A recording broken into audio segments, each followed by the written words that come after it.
Praise the lord. Good morning. ప్రభువైన యేసుక్రీస్తు శుభనామంలో మీ అందరికీ వందనములు. చిన్న ప్రార్థనతో ఈరోజు దేవుని వాగ్దానాన్ని స్వతంత్రించుకుందామా?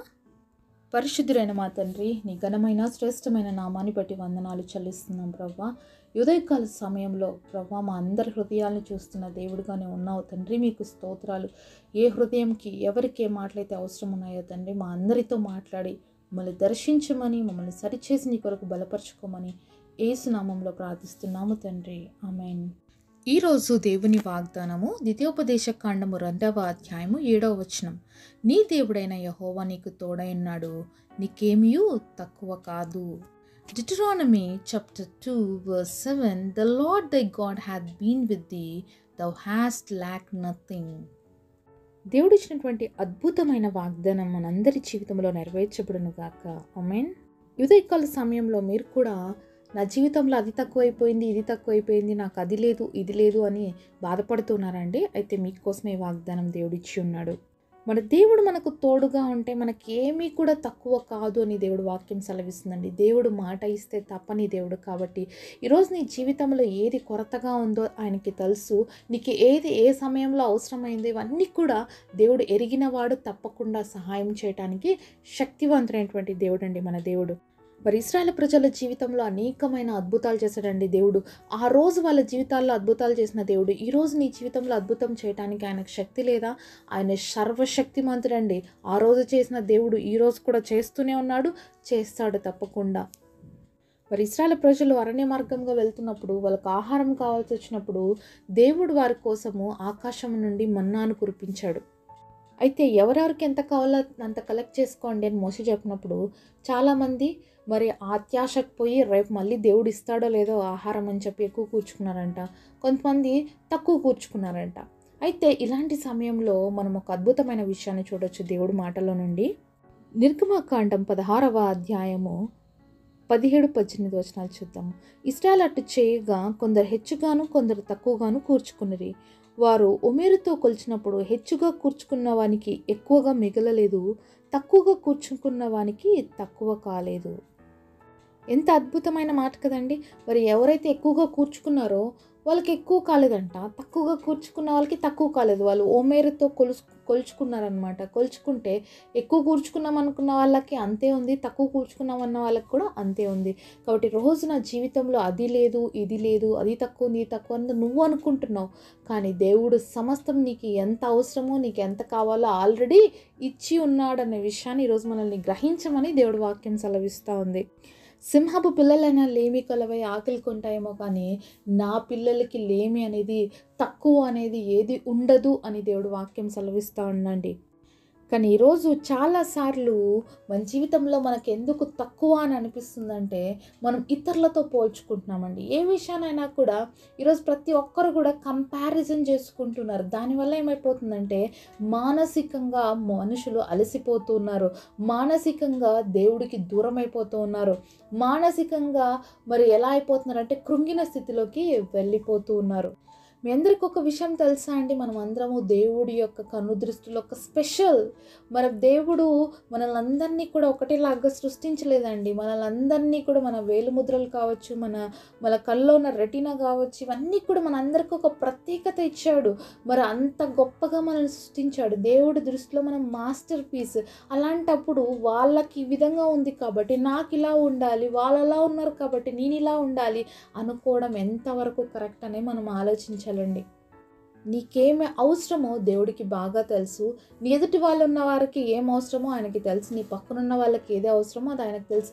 ఎవరికి తగినట్లుగా దేవుడు వారికి ఇస్తాడండి జీతం అనేది. అంటే ఎవరికి ఏది అవసరమో అది దేవుడు వాళ్ళకి ఆ టైంకి అందిస్తాడు.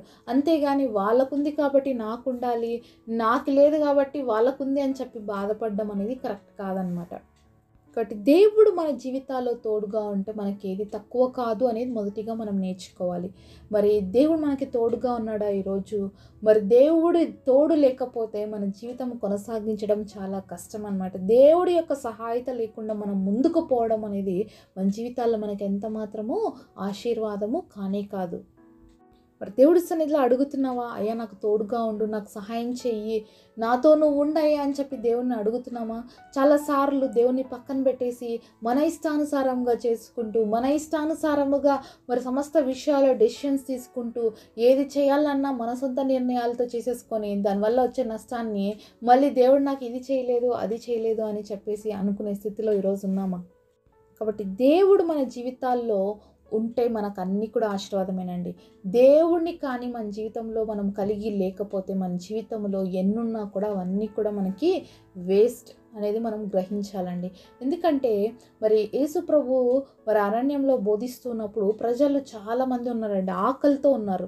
దేవుడు వాళ్ళకి అలానే పంపించడం ఇష్టం లేక ఆల్రెడీ వాళ్ళు 3 days నుంచి వాక్యం వింటున్నప్పుడు మరి వాళ్ళకి భోజనం పెట్టాలని దేవుడు అనుకున్నాడు. అయితే ఏముంది అక్కడ అని అంటే శిష్యులు అంటున్నారు కొంతమంది, ప్రభువా మరి పోయి వీళ్ళందరికీ హోటల్లో ఎక్కడన్నా పోయి తీసుకురావాలన్న ఆహారం ఎంత డబ్బులు కావాలి, ఎక్కడున్నాయి మనతో అని అంటున్నాడండి. దేవుడు విశ్వాసాన్ని పరీక్షించదలుచుకున్నాడు ఆ సమయంలో. అయితే అక్కడ శిష్యుల్లో ఉన్నటువంటి ఆంద్రేయ మాత్రం ఒక పిల్లోడు చెప్పాడంటే నా దగ్గర 5 రొట్టెలు 2 చేపలు ఉన్నాయని. మరి ఆంద్రేయ దేవుడి దగ్గరికి వెళ్ళి అయ్యా 5 రొట్టెలు 2 చేపలు ఉన్నాయంటే అవి తీసుకురమ్మన్నాడు. ఆ కొంచాన్ని దేవుడు ఎంతమందికి పంచిపెట్టాడో చూసాం కదండి. 5,000 మంది పురుషులు తిన్నారు. మళ్ళీ ఇంకా స్త్రీలు ఎంతమంది ఉన్నారో, మరి పిల్లలు ఎంతమంది ఉన్నారో, వృద్ధులు ఎంతమంది ఉన్నారో అది క్యాలిక్యులేషన్ లేదు.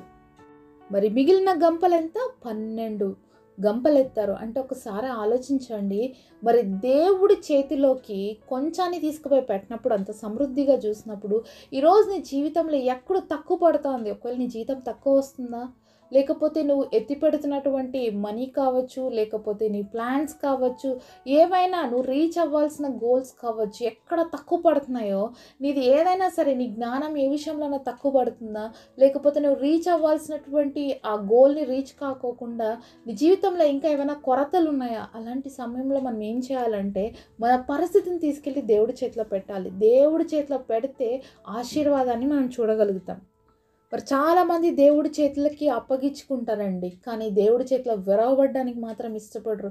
యేసు ప్రభు 5 రొట్టెలు 2 చిన్న చేపలను ఏం చేశాడు తెలుసా? ఆయన చేతిలోకి వచ్చినప్పుడు మరి కన్నులెత్తి చూస్తూ ప్రార్థన చేస్తూ వాటిని విరిచాడని రాయబడి ఉంది. మరి దేవుడి చేతిలో మనం ఆశీర్వదించబడాలి అంటే మనం విరవబడాలి. విరవబడ్డం అంటే ఏంటి? అనేకమైనటువంటి కష్టాలు కావచ్చు, లేకపోతే ఇబ్బందులు కావచ్చు, లేకపోతే అనేకమైనటువంటి పరిస్థితులు మన జీవితంలో రావచ్చు, కానీ విరవబడకుండా ఆశీర్వాదం రాదు కదా. మరి కష్టాలు వచ్చినంత మాత్రాన దేవుడు నాకు ఇవ్వలేదు, మరి చెయ్యలేదు అని మాట్లాడేస్తూ ఉంటాము. కానీ ఆ విరవబడటలో ఉన్నటువంటి ఆశీర్వాదాన్ని అనేక సార్లు మనం తెలుసుకోలేమన్నమాట. కాబట్టి దేవుడి చేతులకు మనం అప్పగించుకున్నప్పుడు, ఆయన మనల్ని విరుస్తున్నప్పుడు ఓపికగా ఆయన చేతిలో ఉంటే, ఏ విధంగా 5 రొట్టెలు 2 చిన్న చేపలు అనేక మంది తిని తృప్తి పొందడానికి మరి ఏ విధంగా సహాయపడ్డాయో, అలాగే మనం కూడా దేవుడి చేతిలో ఉండి దేవుడి చేతిలో వాడబడే పాత్రలుగా ఉంటే మనల్ని కూడా దేవుడు ఎంత గొప్పగా ఆశీర్వదించాలని ఆశపడుతున్నాడండి. ఈరోజు నీ జీవితంలో ఎలాంటి పరిస్థితి గుండా నువ్వు వెళ్తున్నావో ఆ పరిస్థితులన్నిటినీ తీసుకెళ్ళి నువ్వు ఎవరి చేతిలో పెట్టాలి? ఈరోజు దేవుడి చేతిలో పెట్టాలి. అప్పుడే నీ జీవితంలో ఏదైతే కొరతగా ఉందో సమస్తం కూడా తీర్చబడుతుంది. దేవుడి చేతిలోకి వచ్చిన ప్రతిదీ కూడా సమృద్ధిని చూస్తుందండి. ఎక్కడ కూడా లేమి, కొరత అనేది ఉండదు అనే విషయాన్ని మనము గ్రహించాలి. ఈరోజు ఆరోగ్యపరంగా నువ్వు కొరతగా ఉన్నావా? ఆర్థిక పరంగా కొరతగా ఉన్నావా? మానసికంగా కొరతగా ఉన్నావా? జ్ఞానం లేనటువంటి స్థితిలో ఉన్నావా? లేకపోతే ఇల్లు లేనటువంటి స్థితిలో ఉన్నావా? లేకపోతే ఇంకా ఒక ఫైనాన్షియల్ నీడ్సే కాదండి, ఒక ఫిజికల్ నీడ్సే కాదు, ఒక స్పిరిచువల్ నీడ్సే కాదు, ప్రతిదీ కూడా ఏదైనా నీకు తక్కువగా అనిపిస్తే నువ్వు ఎవరి దగ్గరికి రావాలి? మనుషుల దగ్గరికి కాదు, వెళ్ళాల్సిన దేవుడి దగ్గరికి రావాలి.